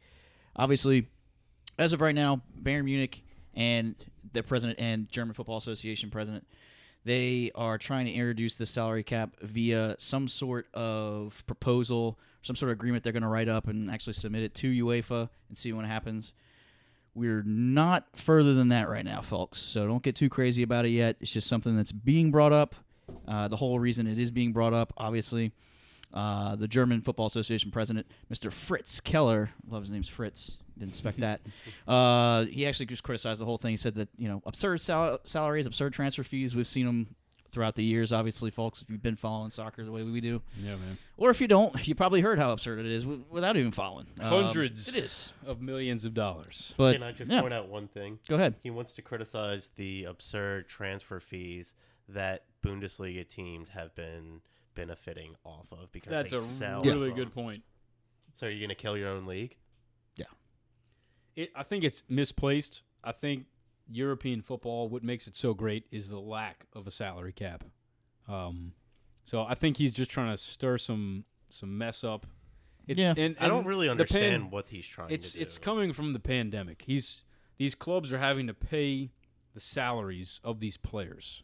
And I think he's pissed off that he's got to pay these players for not doing anything for 2 months. And it's like, shit, this is 8 weeks of a free salary. Well, and keep in mind what we talked about last episode, that I haven't seen any update on it, but there is speculation that Bayern Munich's going to have to bail out a lot of other Bundesliga teams. That's right, you did say that. So my friend Karl Heinz might be upset about that. But you know what, I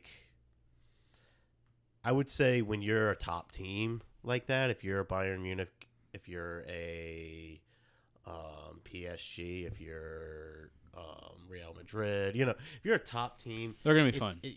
You're going to be fine, and I would say it's kind of your responsibility to, help the rest of the league. Yeah.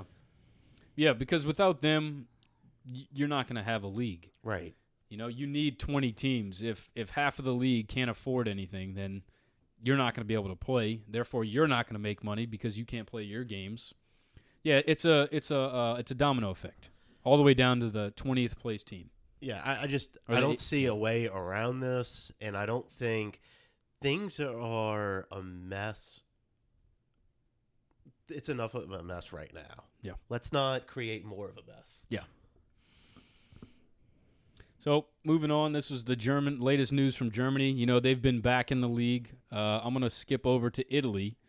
Italy has made some decisions with Serie A, Serie B, and C, A, B, and C. They have made a statement that said they need to finish their leagues by August 20th. And if there is another stoppage, this is what we were talking about earlier, they are going to have to finish the season with a playoff-style bracket. Just because they need to finish the season. The race is too tight to just cancel it now and pick a winner. They're going to try their best to continue it. August 20th is the end date. They're saying no more games past this date.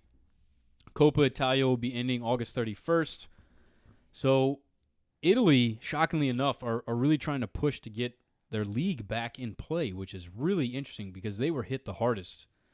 I feel so bad for Italy right now. Yeah, hopefully it'll finish because this is going to be such a shot in the arm for that country to have soccer back, even if it is just broadcast on TV.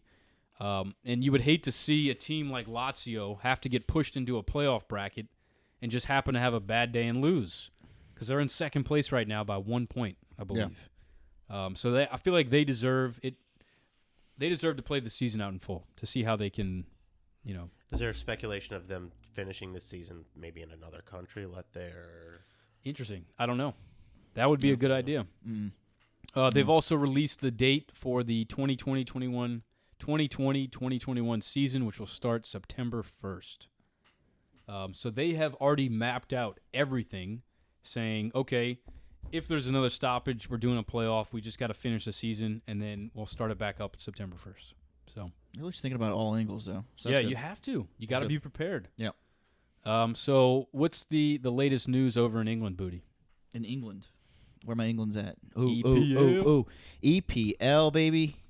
If you haven't heard, they have begun to resume training as of this past Monday. So that being said, they're aiming for a June 12th restart, still pending per some test results. As of right now, there's 6 players who actually had the virus across 3 different clubs. That's actually 3 clubs. Yeah. I was gonna say if the whole league only 6, that's you can deal with that. Yeah, that's the ones that have come. Well, the tests that have come back already. So it looks like 5/19. That's their practice. They're gonna try and aim for June 12th. It's like 3 weeks away. Yeah. Ooh. Oh man, that's I don't know. I feel like they're a little bit. They weren't hit as hard as Italy was. No. So they should be fine. Especially since I think everything went smoothly with the German league this past weekend, right? They had some injuries and they were criticized by some media outlets about the injuries, but I think that's just like you see those day-to-day. They just need something to talk about, right. man. Get the hell out of here. Get the fuck out of here. They Vulcan pointed folks. out, I forget the number, but there's actually someone from Italy that complained about. Is he a journo? Is he a fucking journo? He was just saying, like, there was, I think, 9 injuries across 9 games or something like that. And it's like. It's a sport, bro. Let's look at the injuries. I don't think there were any ACL tears. I think it was just like toe stubbing. Yeah, turf there toe. was just like Literally. Gio picked up in training. Like there's just little stuff like that. Like they'll be okay. They're professional athletes. They'll get over it. Folks, if you can't see me right now, I'm banging my head against the wall. That's what it's come to right now for journalism. Criticizing injuries when in a time where this virus is just shut down all of sports, and we finally get it back. And we went into it. You're going to criticize the injuries? Yeah, we went into it knowing that it wasn't going to be perfect. We knew there weren't going to be fans. It's just like, look, this is what we have. We're giving you something. Yes. And we have to be thankful for that. Absolutely. Don't be a grasshole. Yeah. Just thankful. Yes. Thankful. Oh, man. Just accept Grandma's ugly sweater she gave you for Christmas. Yeah. It's better than nothing. Just all right? smile. Thanks, Grandma. Just take it. Smile. Tell her you like it. You wear like it next Christmas. You like it when you're high. Yeah. It's gonna be great. Yeah. One more league that we got to touch on. Booty, do you have the dates? Some La Liga, ladies and gents. They are aiming for a June 20th restart with a July 26th finish. So That's awesome. that's freaking awesome. That is great. So- So it looks like everyone's trying to come back for Trying. They're Let's see. aiming. August 20th is the finish for Serie A. July 26th. So that's a little bit off. I know Serie A typically starts later, so Yeah. they have Late to August. right. something like that. They got a few games to catch up on, so it's really great. June 20th for La Liga, and I think we said June 12th for EPL. That's right Yes. around the corner, man. Yep. That's 2 leagues, man. We'll get 3 leagues back on a Do we know weekend. when EPL would end? I don't Don't have know that one date, either. Yeah. but if I had to guess, it'd probably be around Well, July 26th. EPL seems the most. I mean, even compared to Italy, EPL it seems like they got some catching some flack from the players. Yeah. Really? Yeah, I was reading. I mean, there's so much weird journalism right now. You don't know what you can trust. But I saw something where they weren't comfortable with coming back. Bunch of pansies. You'll be all right. Yeah, right. Moving on, there is some really big headlines in the soccer world today. And Booty and I, we're going to kind of go back and forth here. But big news is Barcelona,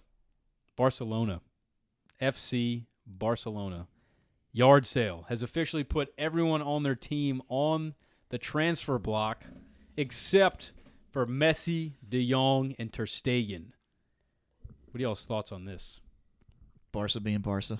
You think this is a typical Barca move? I mean, we haven't even restarted yet.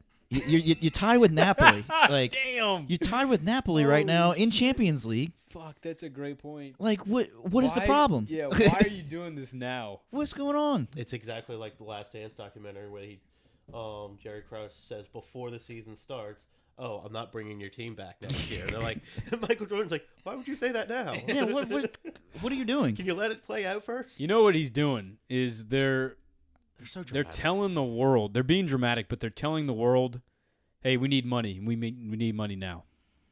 Like I'm willing to bet we will see a transfer happen very soon. You know what? Yep. Just so they can get some money in their pocket. And I'm sorry, but like this is what you get when you spend money for like Barcelona does. We're gonna get. Speaking of spending money, we're gonna jump into this because I went and did some research on transfer market. Hubert did his homework. Did some homework here. Griezmann, latest transfer. Right, his value right now is 105 mil. His highest was 143. They bought him for 132. So already you're losing close to 30 mil just on this value that the transfer market gives him. And not to mention the salary. Griezmann's making $300,000 a week, which is roughly 15 mil. That's crazy. I don't know if a team's going to do this. We had talked about we talked about a Griezmann-Neymar swap. No, that's just straight up, but you're losing. It makes no sense for PSG. It makes no sense for PSG. Well, it makes no sense for Neymar. I mean, for Barcelona. The Frenchman back in the French league. Get Neymar back at Barcelona. He's happy again. Everyone's happy, but financially, those pockets are not happy. No.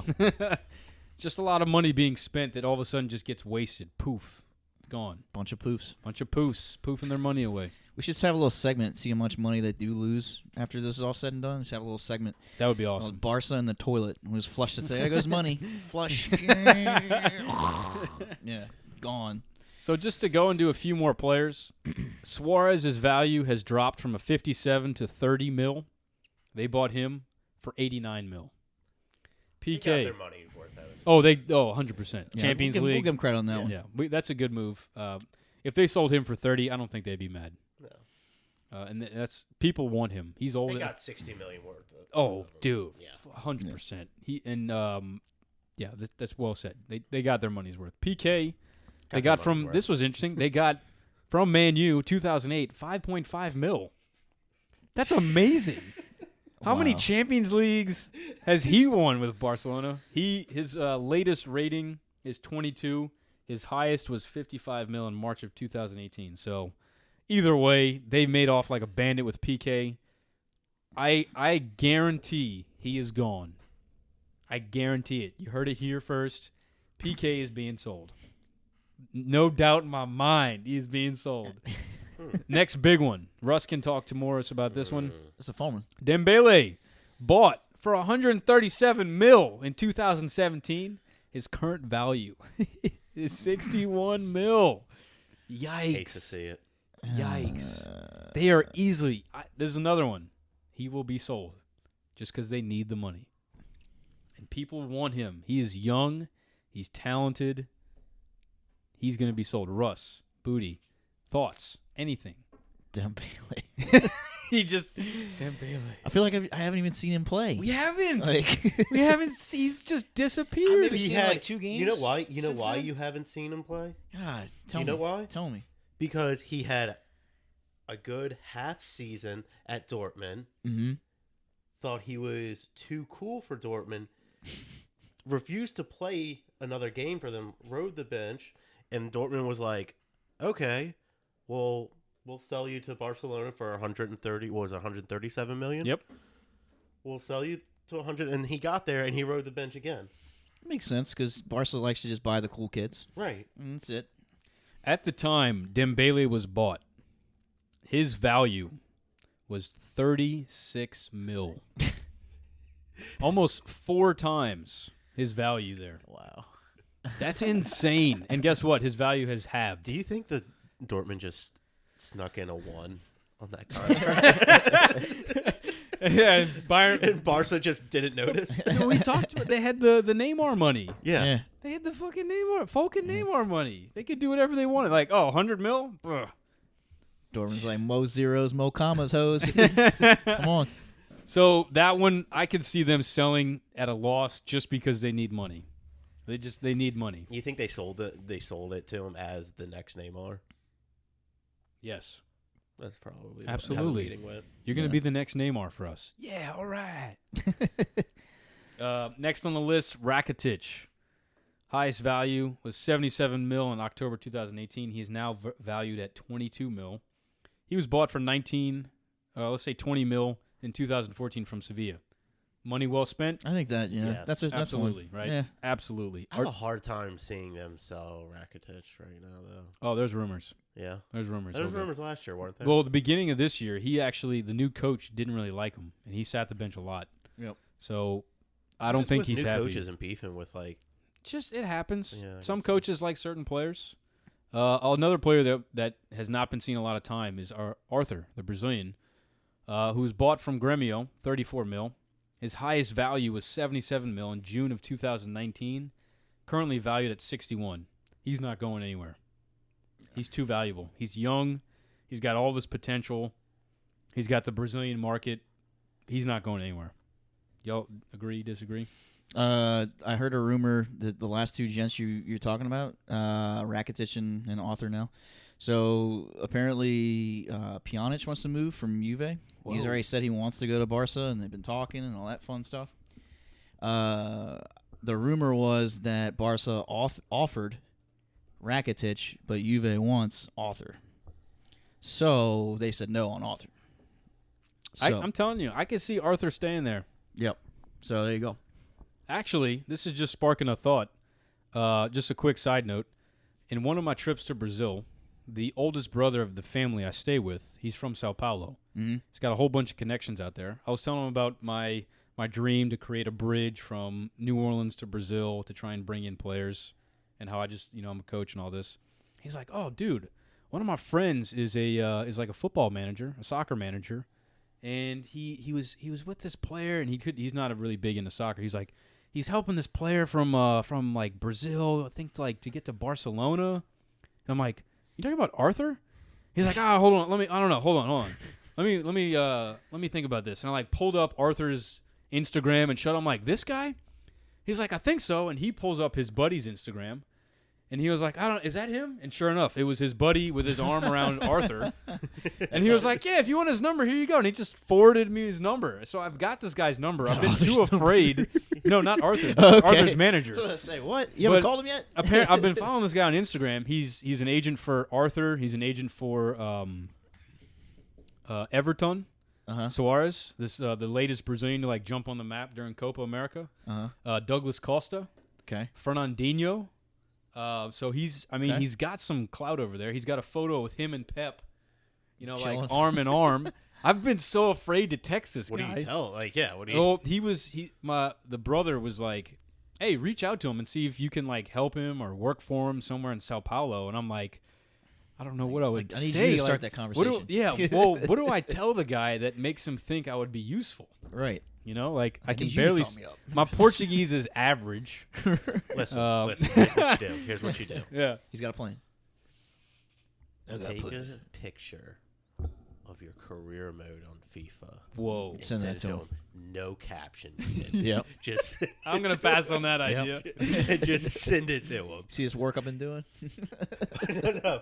Actually, add a Caption. Add a caption. My resume.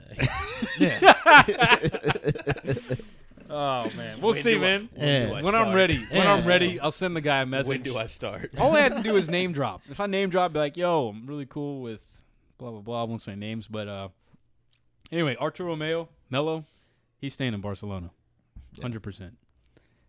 Seems like the feeling's mutual too. Obviously. Absolutely. So Yeah. Next one, Busquets. I think he's gone. he's old too. He's old. Getting old. They got him for free from the youth academy. His highest value was 88 mil in January of 2018. He's now worth 30 mil. Sell him. Get the money. Barcelona, if you're desperate, somebody wants this guy. He's declining. His value's declining, and it's declining pretty fast. Pep would love to have Busquets back on his team. Yeah. You know? Yeah, nasty. Can City buy anyone right now? Are they allowed to? Oh, interesting. Probably not. Yeah. Probably not. Time out, right? Yeah. big boy time. They're in PH. They're in PH. Oh. 305. Bartlett. 305, dude. That's one of our old teachers, by the way. Four left on this list that Barcelona could easily sell and make a quick buck on. Alba, bought from Valencia, 15 mil. Was worth 77 mil in October of 2018, now worth 44. I think that's one you need to sell too. Yeah, sell Another one, but they still got plenty. They got their money's worth out of them. Yeah. Sell them. You're going to make 3 times your money back. And you've also won a bunch of stuff. Sell them. Bye. They've got a whole bunch of backups that play left back too, so because he's been injured in and out. Next one, youngster, Ansu Fati, free, Barca Youth Academy, worth 44 mil at one time, now worth 39. Really hasn't dropped. His age is so young. I think they loan him 17, right? 17, yeah. I think they loan him out. I don't think that they. I don't think you sell him. Yeah. His value is obviously going to go up. If his value is only a difference of 4 mil here, Right. then Might as well transfer keep market believes that he's going to just take off. So we'll see him stay. This next one, this was interesting. Sergio Roberto, the goal scorer in that PSG game.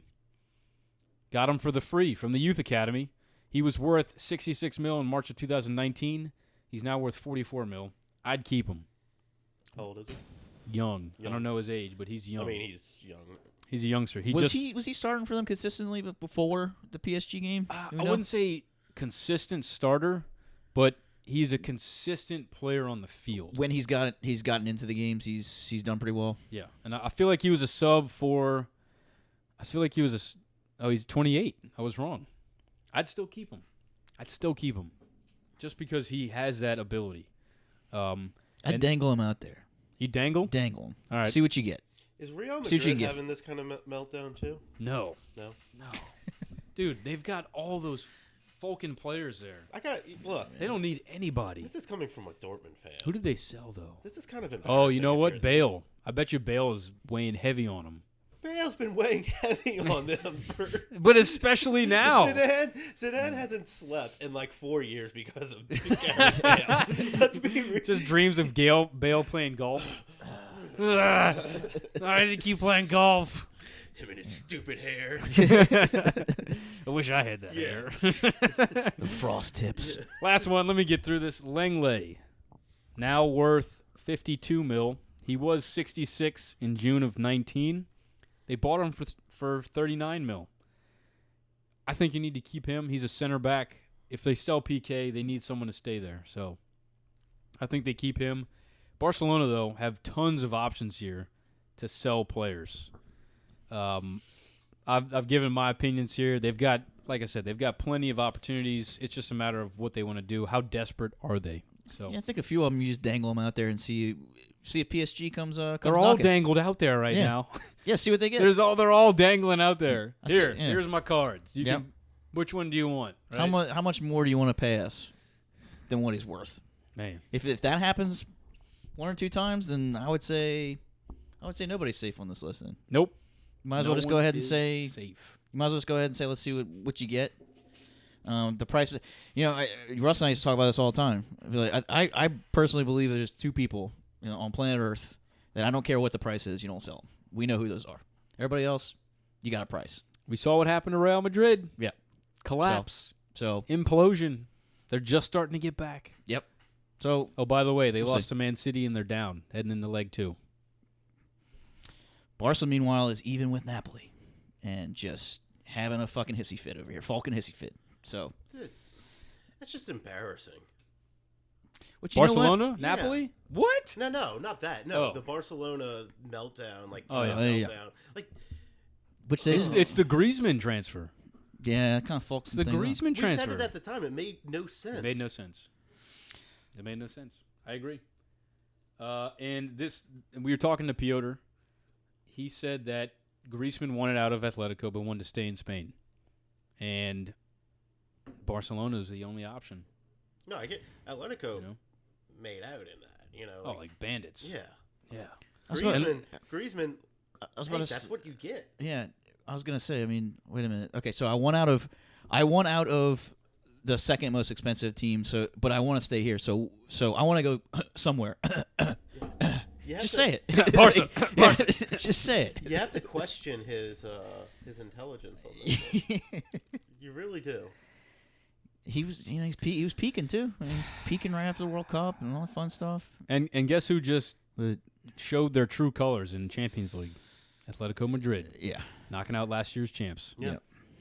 Griezmann, peace, bro. We don't need you. Yeah. Didn't even him or Costa for either game. Man, I pulled up the Champions League schedule.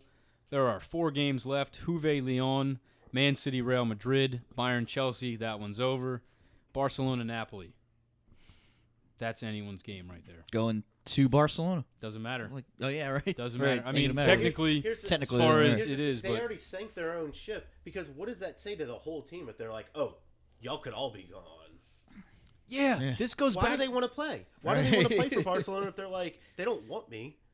They're making dumb transfers for the Could past you imagine 3 what that years. does to Messi and De Jong and Ter Stegen in the locker room? Like, how do you defend yourself? Like, I'm sorry, guys. It's not me. I'm just better than y'all. You don't say anything. I'm just better than y'all, okay? You don't say anything. You don't say anything, but it's understood. That's the reason why they're keeping you. It's kind of like our last days at work, whereas like you knew certain people were going to be there no matter what, and they're just like, "Don't worry, guys, we'll be in this together." Like, no, we won't. No, we won't. What are you talking about? So yeah, that'll be interesting. Let's close it out. It's time to close it on out. I'm very excited about this one. We always give a shout out to somebody. It could be anybody in the world on planet Earth, as my friend Will Smith likes to say. Welcome to Earth. Throw me a Nerf. This is one of my favorite shout outs because I'm really excited to see what our Bundesliga opponent is going to have to say. He said he has a really good one. Tell us what it is. You know, this one's probably long overdue. Is my dude Kevin. He's a character. I'm talking about Kevin Malone from The Office. I love you, bro. I thought you were going another Kevin. Thank God. Life is a breeze now. You didn't go that route. Okay. You like that hook? I got hooked. Who you got, Ocho? I'm going to stay out of soccer for this one. Some crazy news. Joe Rogan has been paid. Got paid, son? But not only that news, Joe Rogan is just changing the way we are educated and we are entertained with his podcast being on YouTube. So, I mean, so much of it was given to us for free. It's really great to see him finally get paid. Yeah. I mean, I never paid a single dollar to listen to all of those people. I mean, if you think about it, Elon Musk, right? Imagine what it would take to get that guy's time. Twice. He got that man's time. What was it, like 2 to 3 hours? He got it twice? You know how much money that costs Second to do? time was a day after his kid was born. Right. I mean, which is, that's incredible. And that's just one example. All the doctors and scientists and physicists and fighters and athletes, Bob Lazar, all given to us for free with no commercials. Joe Rogan, I appreciate you. Congratulations. Proud of you. You deserve it. $100 million Spotify contract. That's $100 million per year. Yeah. That's amazing. Wow. So Joe Rogan, thank you so much. We need to write him another letter. We wrote him a note when he stayed. No shit. He never answered though. He never did. I don't think he got it. Anyway, we wrote him a little note, but he never hollered at us. We were going to see him that night. It was one of the times he was here. I actually have me and the Chelsea pundit Matthew McDaniel. We're going to see Joe Rogan and Dave Chappelle in September. I guarantee they still do that. I think so. Yeah, it got switched to like the 12th or something like that. They'll keep pushing it back. That'd be fun. In other words, it's not going to get canceled. They're just going to find another date. They're going to figure it out. Because they don't have like a whole tour schedule. It's like 4 days. Like 4 shows. So they're like, we can do this. I need to buy tickets ASAP. I wonder if people are selling them for the cheap. They might. Probably. StubHub. Check Barcelona's website. They'll find. Oh shit! Oh man. Anything to make a buck, huh, Barcelona? Hey, they're gonna holler at you about that. The acai. They're probably gonna get in on it, try to sell some Hey. acai over there. I got Buy great for $100 million. They got the competitive resale for prices. 50. Competitive prices. You're gonna hop on Facebook and all of a sudden, Barcelona's Facebook's gonna be selling makeup like those women do. Oh, Avon. Man, I'm not kidding, Barcelona. You suck. Yeah. Booty, who's your shout out? I'm gonna shout out the Golden Girls, Blanche, Rose, Dorothy, Sophia. Thank y'all. Y'all keep me strong throughout this quarantine. What? That's amazing. Shout out. I've been a little kids. I've been a little messed up lately. I've been doing some adult things and some adult beverages, lots of Cokes, and watching a lot of Golden Girls. So I'm like the 4th season right now. So. I have to say, Sophia's my hero. I think that's pretty much like my mom, like reincarnated into any kind of person, like TV personality. My cousin Bubba has a Golden Girls T-shirt. Love it. Yeah, dude. I'm about It's to. actually pretty good. I might actually. Is that a good show? Is that worth watching? It's pretty hilarious. Are you laugh a lot watching this? Oh yeah, like out loud too. They're good. Okay. Yeah, Worth watching. Because there's one that's like super dumb, and that's the one that's like Kimmy's like that's you. So and it's funny because like she'll even say things sometimes I'm like, damn, that was me. She's like, you'll just tell this story for 3 minutes about nothing, and like I'll just hear like that character just be like, so one time back. So my mom calls that the Jesuit humor. Yeah, My mom it has is. always said that Jesuit humor, and I'm like, what are you talking about? And she's like, when you say a joke and it takes you 3 minutes to explain the joke. Yeah. I'm like, and I started thinking, I was like, oh yeah, I think maybe all my friends do that. Yeah, that's true. I get that 100%. But yeah, you got the other one who's like the slut, like she like just sleeps around with like everybody, so like, they're all making fun of her. Yeah, and she's constantly just like, oh wait, that's the real reason, Booty. That's Booty's spirit animal. I'm not sure. winking right now. And then you got the other one that's like super boring and like the mom and like keeps them all together. And then you have her mom who's like the badass, like she's the oldest one. She's straight from Sicily, so like no messing around, and like it's constantly making fun of everybody else. So. She's probably my favorite. It's great. It's great.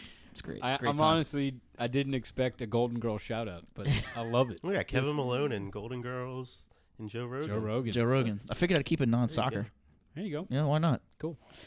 Well, Golden Girls, if y'all are out there and you can hear me. Actually, I think 3 of them are RIP. Betty White's the only one left. But, so Betty White, if you're out there, love you. Open invitation to come on the show. Oh, Open man. invitation.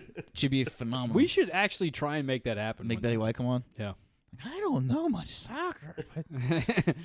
See, that's exactly how her character is too. Like exactly how she is like in real life, apparently, and that's me. Anyway, not calling you dumb, Betty. We love you.